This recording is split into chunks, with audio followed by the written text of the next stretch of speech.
Objeto. SCP-421. Clasificación. Euclid. Procedimientos especiales de contención. SCP-421 está contenido cerca del sector 28 por medio de una red antisubmarinos de acero colocada a través de la desembocadura de la bahía que se encuentra en grados norte, grados oeste. La red debe ser examinada semanalmente por el personal del sector 28, o inmediatamente después de observar un comportamiento anormal de SCP-421. Se debe impedir la entrada de buques civiles a la bahía. Se han alterado las cartas náuticas para indicar la presencia de rocas submarinas peligrosas en toda la zona. La bahía que contiene a SCP-421 ha sido dragada por buques de la Fundación para permitir la simulación de un entorno marino profundo, ya que se cree que esto anima a SCP-421 a permanecer dócil. SCP-421 debe alimentarse bimensualmente. La alimentación estándar consiste en un buque pesquero de madera, normalmente de al menos 15 metros de eslora y preferiblemente deteriorado.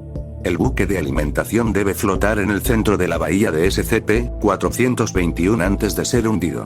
Se ha observado que SCP-421 podría, en teoría, consumir significativamente más material del que se le suministra actualmente. Los protocolos de alimentación actuales están diseñados para mantener la masa total de SCP-421 al nivel actual.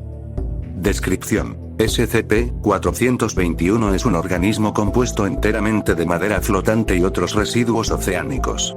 La configuración exacta del organismo parece estar en constante cambio, pero típicamente consiste en un cuerpo centralizado de madera flotante relativamente apretada rodeado por un banco de organismos más pequeños de apariencia y comportamiento similar a los peces. Los miembros individuales del banco son creados y subsumidos regularmente a partir del cuerpo principal y no han demostrado ninguna habilidad para reconfigurarse mientras están separados del grueso de SCP-421. Se plantea la hipótesis de que SCP-421 posee una inteligencia colmena similar a la que se observa en los insectos sociales. Los miembros del banco SCP-421 son capaces de viajar independientemente durante kilómetros, más allá de los cuales pierden integridad y se reducen a simple madera flotante sin propiedades anómalas conocidas.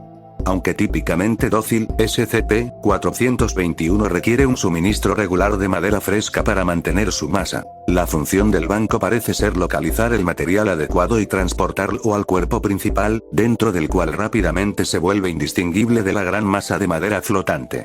La fuente de esta madera varía. Se ha observado que SCP-421 recoge madera de naufragios y de material flotante en la superficie del océano.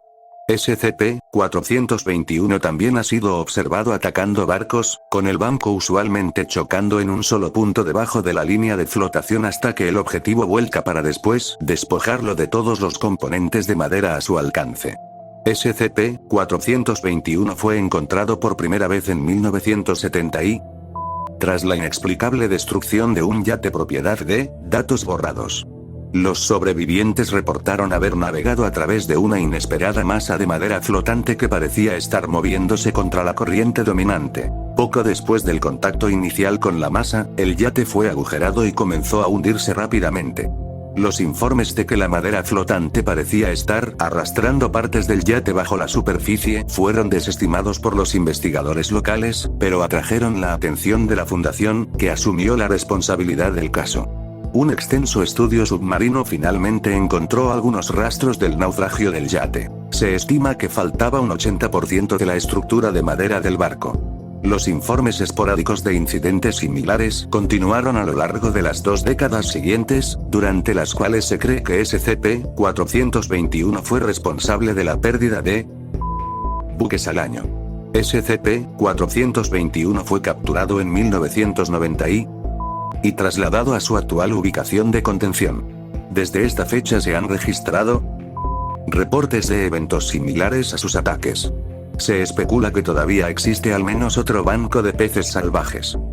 Anexo 421-A. Durante la alimentación programada del se registró un comportamiento anómalo de SCP-421.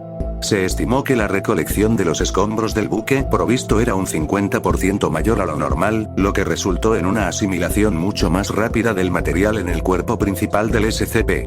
El seguimiento posterior de SCP-421 reveló que la masa central se había condensado en una configuración más densa de lo normal y que el banco de alimentación no se reintegró posteriormente, sino que permaneció en proximidad cercana como una nube rodeando el cuerpo principal.